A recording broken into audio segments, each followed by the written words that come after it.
Hello and welcome to the Mi Universidad Mi Camino video series, where alumni share their experiences to and through UC San Diego.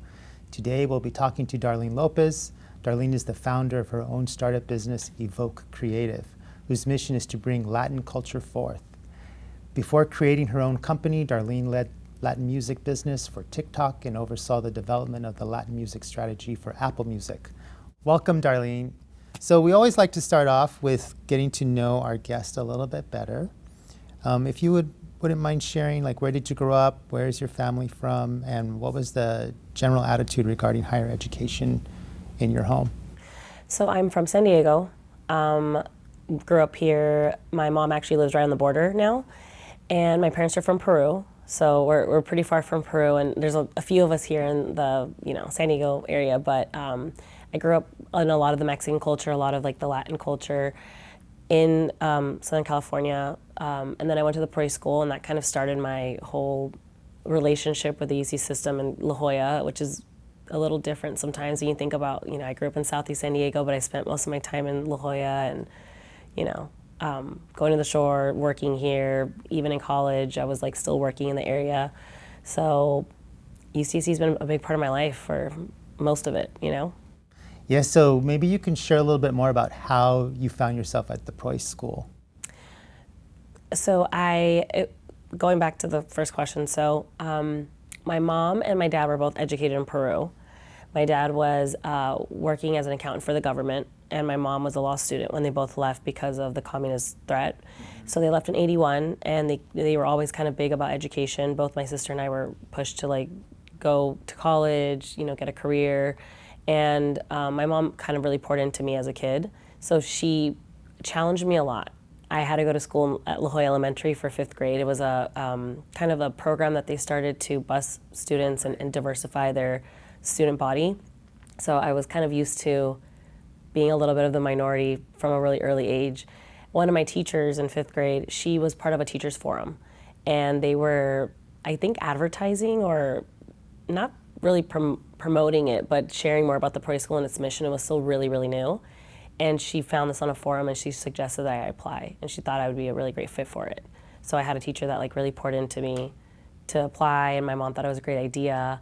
I hated the uniforms, but it was from a really early age that my mom was like, you need to always challenge yourself. Right. And that's when it started, and I went there from 6th through 12th, so from 2001 till 2008 when I graduated.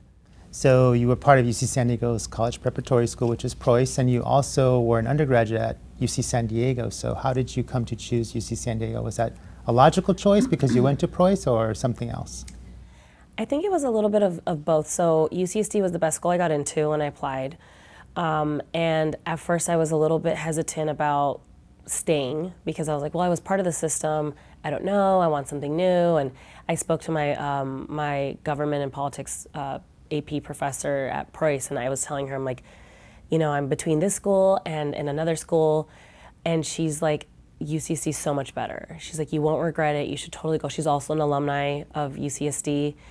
She ended up leaving the Prois school to go back to work on the campus, and I'd seen her a few times since then. And she was actually a lawyer too, so she was like an amazing teacher I had when I was in high school, and she kind of helped me make that decision, Yeah, well, we're glad we got you. I know, it was a good decision. I'm like, oh, I don't regret it. Let's talk a little bit about your experience at UC San Diego. Can you tell us a little bit about what your first year was like? So when I first went to UCSD, I think I was being a little cynical. I was being a freshman, and I was like, I have all this freedom now. So I stayed at home, I lived at home, and I worked full time. And I think that I got what I put into it. So the first year, I made like 1 or 2 friends. I didn't really feel connected to the campus. And I decided at the end of the year that I would move onto the campus and really, start investing my time and kind of immersing myself. Because I think UCSD is it's a huge campus, and it's really you get what you put into it. And once I moved onto the campus, I made like so many friends. I joined clubs. I like ended up growing as like a leader in my student organization. And I just kind of like kickstarted my life after that first year. I even got a job at the Hillcrest location. Okay. Yeah, as a student assistant, and it just started from there. But it was because I basically took the chance to just let go of kind of being at home and immersing myself.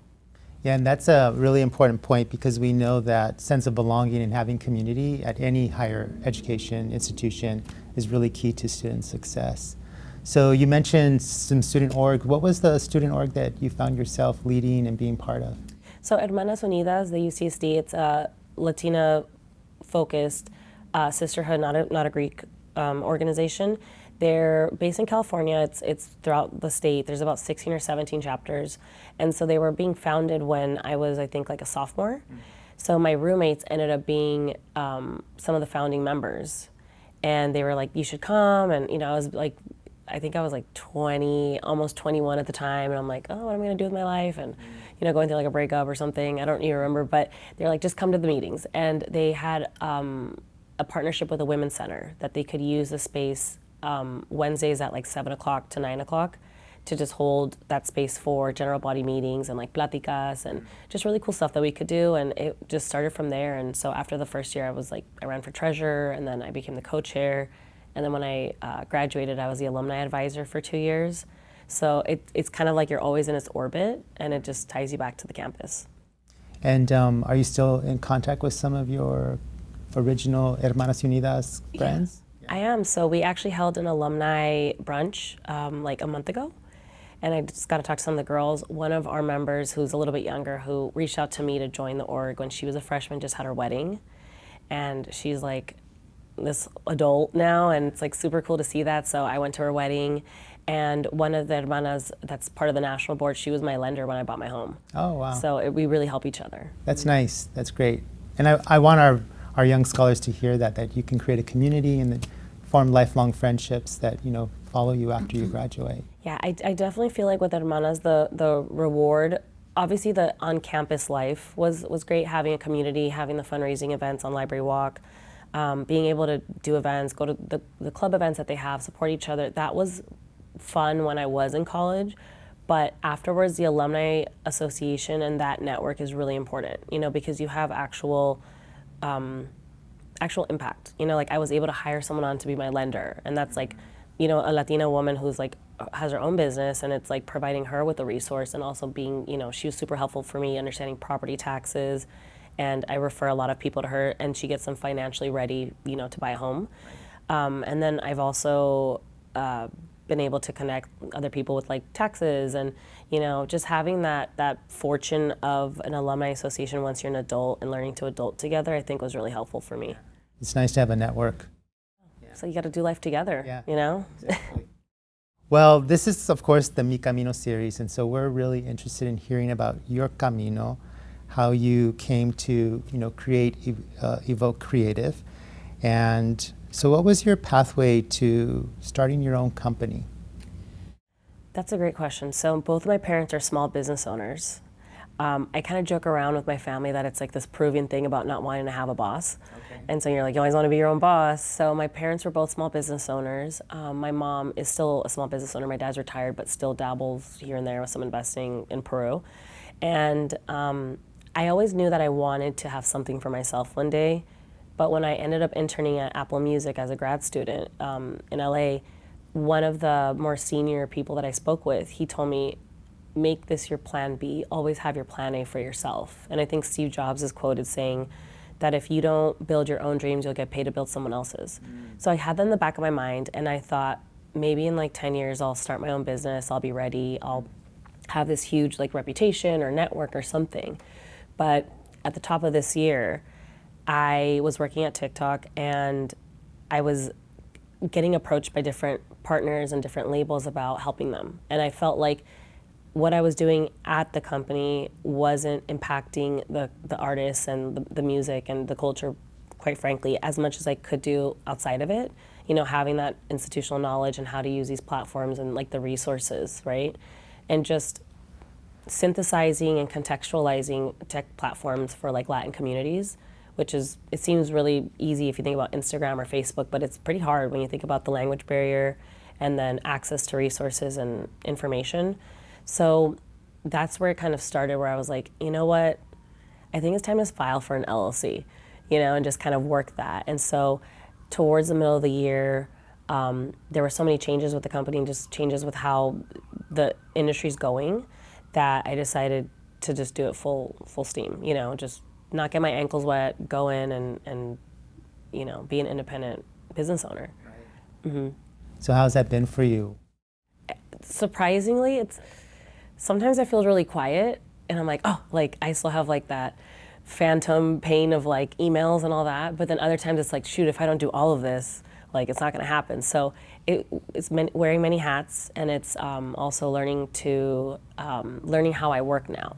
So I'm like, okay, I need to get up early, do everything I need to do. Maybe before I would have had a different like daily lifestyle where I'm like, okay, you check in at work, you do your thing, then check out. Now it's like being available at night, scoping different projects, learning what you need. Like I have a call with like a lawyer, that's a first, you know, I've never really had a lawyer. So learning about contracts and agreements, and then also learning what I need. So right now in this first phase, I've just bootstrapped it myself, and then, you know, phase 2 will be investments. And I think that's exciting, you know? That is exciting. Mm-hmm. So your primary experience has really been in the music industry, the business part of it. And we're curious, like, what is hot right now, and what tips might you have for graduates who might be interested in a career in music or another creative industry? I think from the Latin lens perspective, because that's what I've worked in for so long, we're just kind of basking in the globalization of Mexican music. It's always been there. It's been a big part of just the overall market share of the industry in general, and just the demographic in the U.S. You know, but there wasn't really an acknowledgement or an investment into Mexican music, which is like rancheras or sireno, corridos, all the stuff that we're seeing now, and just this new hybridization of the sounds and the different artists that are kind of peppering their music throughout different genres. So I've been really excited to see how independent Mexican music labels have come to the forefront, and they're owning their catalog, they're owning their brand, they're using these major labels to distribute their music, but they're not in the driver's seat, right? The artist is, or the independent label is, and I think it's exciting. It's a great disruptor, you know? Yeah, mm-hmm. And I know you asked for students that want to get involved in music. I think one of the most important things they can do is research the industry. So just Googling, you know, like what are labels, what are versus distributors, publishing, songwriting. You know, there's so many facets of the industry where you can make money, or you can own your catalog, or you can join, you know, different organizations like Women in Music or the Recording Academy. If you've worked in the industry long enough, without being a voting member, you can still be a member. And I think there's so many different positions, or like third party, you know, like agencies like myself that exist that work within the industry that aren't really on paper. You don't really take a class to learn about it. You just, you know, get kind of exposed to it. And so what did you major here at UC San Diego, and what did you learn from those majors that you find yourself leaning into as a businesswoman? So I double majored.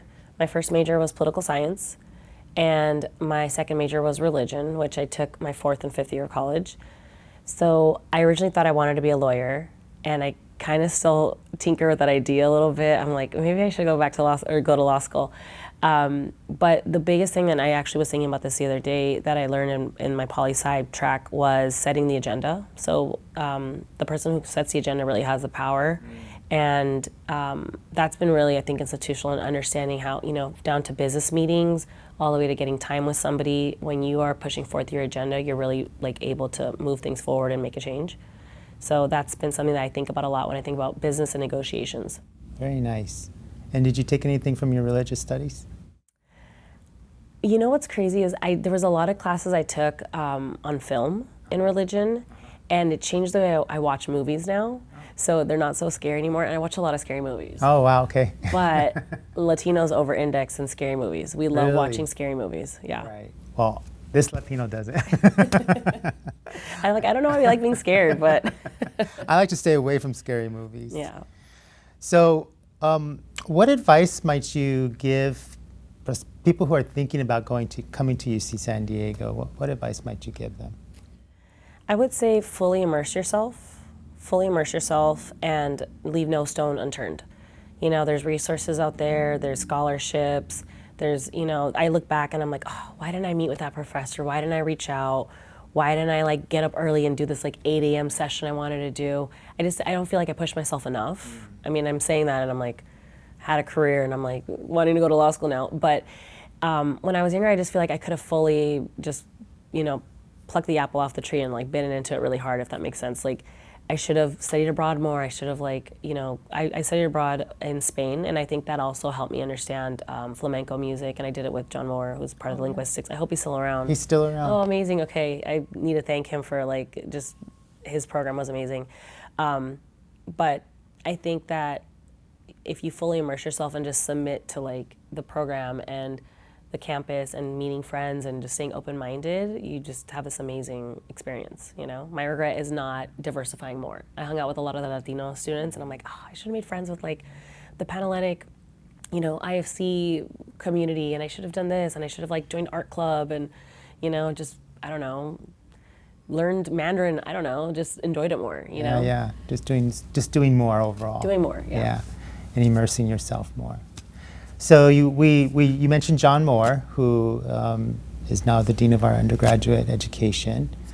And so were there any mentors that stood out during your time at UC San Diego that mentored you that you remember, you recall?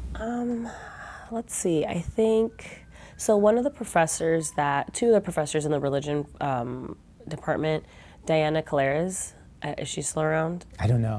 Okay, she would take the train from Dana Point down to San Diego to teach the classes, and she just, I think her expertise was in like women in religion and Christianity, and she just was so cool and kind of scary, and like was so like, just knew what she was looking for her students, and like how we should be writing and kind of the expectations. And I always just remember how she would make the time to talk about things, and how she kind of pushed me a lot to like, hey, your essay could have been stronger, this could have been better. I'm like, okay, let me try to do better. And then Professor Babak Rahimi, I still have him on Instagram. He was like the nicest professor, just, religion, film, super kind. He was like very kind during like finals week, midterms. I think we all loved him, but he was just such a great, like, gentle professor. I really remember them. Yeah. Nice. So you've been in the business industry for some time, and I know that you've had some interesting internships, like the companies that you mentioned, like TikTok and Apple. Those are companies that I think a lot of scholars dream of working for. Can you share a little bit about how you came to find yourself employed by these companies? Yes, so I think I took the traditional route, which people say doesn't really work, but with Apple, I applied, and that was the craziest thing. So I was already in my grad school program in LA, and I was looking to, I felt like I was being very aggressive with like, where do I want to work? And I'm like, I don't want to work at an agency, which is ironic because now I have one.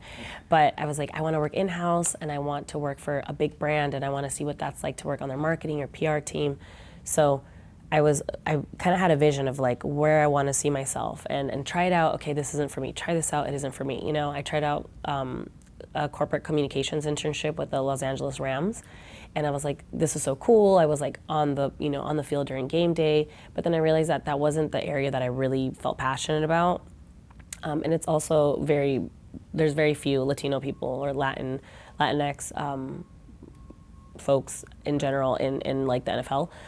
But when I was applying to Apple Music, I saw there was a Latin music internship, and I reached out to the Career Services Center on my campus, which is what I think every student should do. And I don't think enough students know to, like, it's kind of like perder la pena. Mm-hmm. It's like, closed mouths don't get fed. You have to get your resume, take it to the Career Services Center, ask them to fix it for you, ask them to edit it, go onto the job board app, ask the career services folks if they have a network contact. I did that, and I was able to like push my resume through at Apple, and then got the internship at Apple Music. And then afterwards, when I was looking for another role, because I was at Apple for 5 years and it was like time to grow, I started having the conversation with TikTok and finding who works there, who can I talk to, who's the recruiter, and I also, this was kind of fun, I used the LinkedIn premium trial. I'll use that once in a while because they offer you a free trial before you pay the subscription, but you can in-mail message different recruiters, so up to 5 I think per month. So I've done that before, where I find the roster, find like the team that I think I need to reach out to, start the trial or do the premium for a few months, investing in myself basically for those few months that I'm paying for it. and I'm like reaching out to recruiters. I have my pitch ready to go. I'm like, hey, I'm applying. I never make it like a send me your link. I'm always like, this is what I do. I feel like I would be a great fit for this role. Let's get some time. I'm sending you my resume. And that's kind of how I kickstarted my career at TikTok. That's awesome. So what I'm appreciating about you is like you put yourself out there, right? Like you're initiating the context. You're not kind of waiting, and you're saying, well, I'm going to try this channel. I'm going to try this channel. I'm prepared. I've got my script. I've got everything. You're setting your own agenda, as you said. I guess so. Yeah, I am setting. That sounds cooler than being like, I'm aggressive. But yeah, I think so. I have a friend who has her own business also, and her sister designs custom piece like hats for different companies. And she shared with me that her sister wasn't getting the recognition on like the website and all that, and she was worried about it. And I said, well, your sister needs to reach out to the business lead and ask about it, because unfortunately meritocracy is only one part of the overall picture, and you can't really sit there and wait for someone to acknowledge that you're doing the work. You have to go out there and ask for it. Closed mouths don't get fed, and I think especially as young women or women of color, people of color in general, you just need to go for it, because people won't even know you need it or you want it, Exactly. And so maybe if you're comfortable, maybe you'd like to talk a little bit about, being a woman in business industry, being a woman of color in the business industry. What have been some of the pros and cons, and what have you learned to do differently?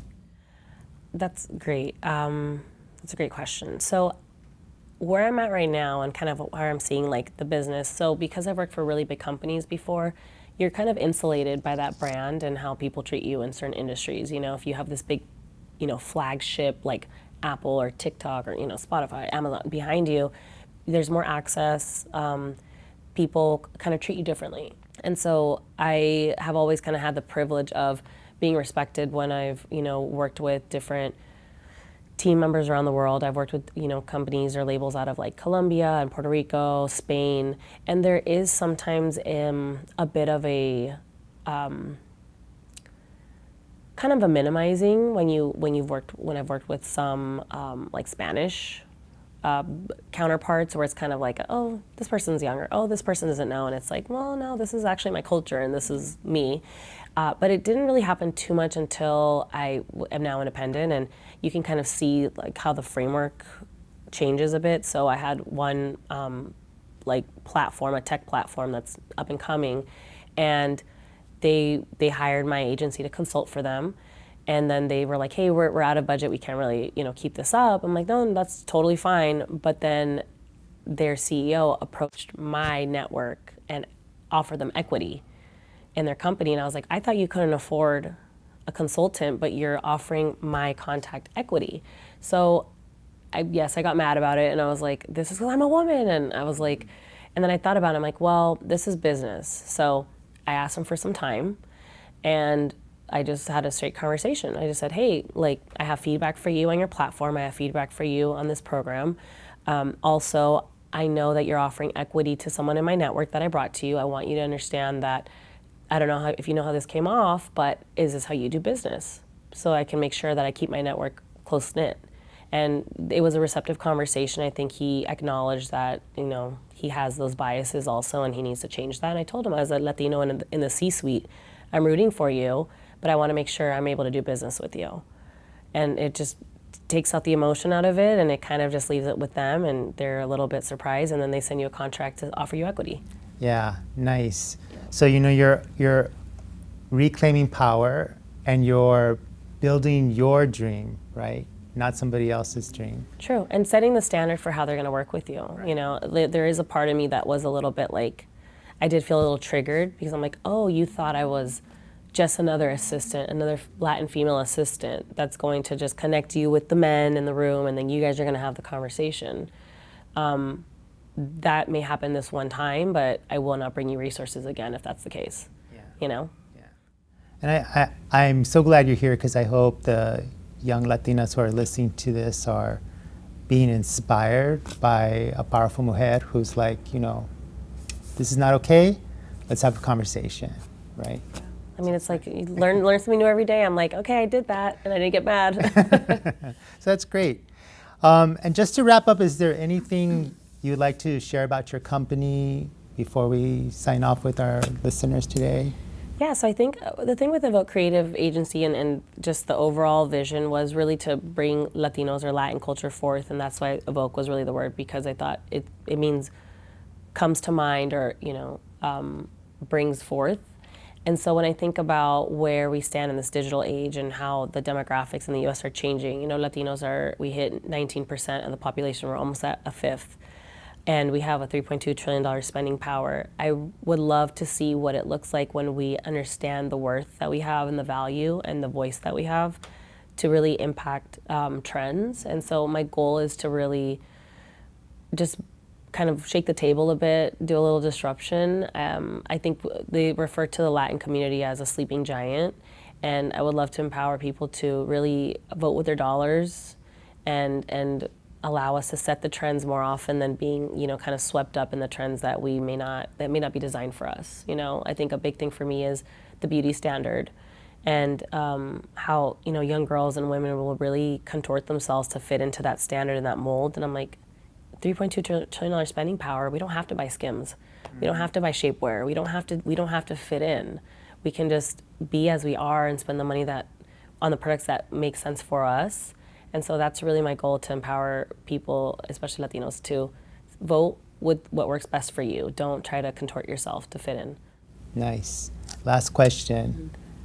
What would you tell your 18-year-old self today if you were talking to her? Ooh, that's a great question. I would say stop taking it so seriously and have fun. Enjoy the ride. You got this. I think, and I told my 28-year-old self that too. But I think sometimes I was so laser focused on the next step or the next goal or locking this in or figuring it out that I just didn't enjoy it enough. And I just think, let it roll off your back. Like, you're gonna have a great time. You're gonna be fine. Just be happy. Awesome. It's been lovely talking to you. Thank you so much. Thank you. Yeah.